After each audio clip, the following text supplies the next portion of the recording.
একবার এক শিয়াল এক গাধাকে ডেকে বললো, তোমাকে জঙ্গলের রাজা সিংহমশাই ডেকেছেন। গাধা বলছে, তিনি আমাকে কেন ডাকবেন? শিয়াল বললো, তিনি তোমাকে রাজা বানাবেন। গাধা বললো, তিনি আমাকে রাজা কেন বানাবেন? শিয়াল বললো, রাজামশাই বেড়াতে যাবেন, তাই তার গদিটা কাউকে দিয়ে যাবেন। তিনি তোমাকেই সবচেয়ে বিশ্বাস করেন, ভরসা করেন, আর তুমি তো সবচেয়ে বেশি বুদ্ধিমান, তোমাকে দেবে না তো কাকে দেবে? গাধা বললো, তাও তো ঠিক কথা। শিয়াল বললো, তুমি আর দেরি করো না, তুমি এখনই যাও। গাধা সরাসরি চলে গেল সিংহর কাছে, রাজামশাই আপনি আমাকে ডেকেছেন।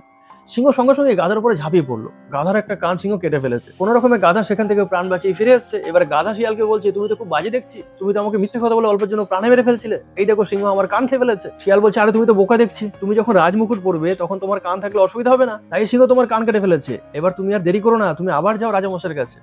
তো গাধা এবার একটু ভয়ে ভয়ে দূর থেকে সিংহকে বলছে, রাজামশাই আপনি আমাকে ডেকেছেন। এবার কিন্তু সিংহ আবার সেই গাধার উপরে ঝাঁপিয়ে পড়েছে।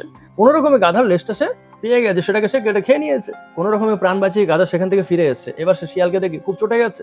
শিয়ালকে বলছে, তুমি তো খুব বাজে দেখছি, তুমি আমাকে মিথ্যা কথা বলে প্রাণে মারার চেষ্টা করেছিলে, তোমার উপর বিশ্বাস করে তো আমি ভুল করেছি, এ দেখো সিংহ আমার লেজ কেটে খেয়ে নিয়েছে। শিয়াল বলছে, আরে তুমি তো সত্যি বোকা দেখছি, তুমি যখন সিংহাসনে বসবে তখন লেজ থাকলে তোমার অসুবিধা হবে না, তোমার বসতেও অসুবিধা হবে, তোমাকে দেখতেও বাজে লাগবে, তাই রাজামশাই তোমার লেজ কেটে নিয়েছে।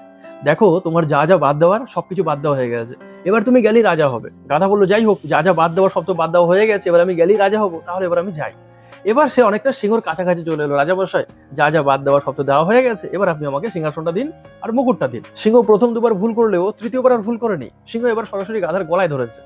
গাধাকে সে খেয়ে ফেলেছে। খাওয়ার পরে সিংহ এবার শিয়ালকে বলছে, ভাই গাধাটাকে তো দারুণ খেলাম, তবে গাধার ব্রেনটাকে পেলাম না। শিয়াল বলছে, ওর মধ্যে যদি ব্রেন থাকতো তাহলে কি ও দুবার ধোকা খাওয়ার পরও আপনার কাছে তৃতীয়বার আসতো? ও দুবার প্রাণে বেঁচে ফিরে যাওয়ার পরও কি তৃতীয়বার আসতো?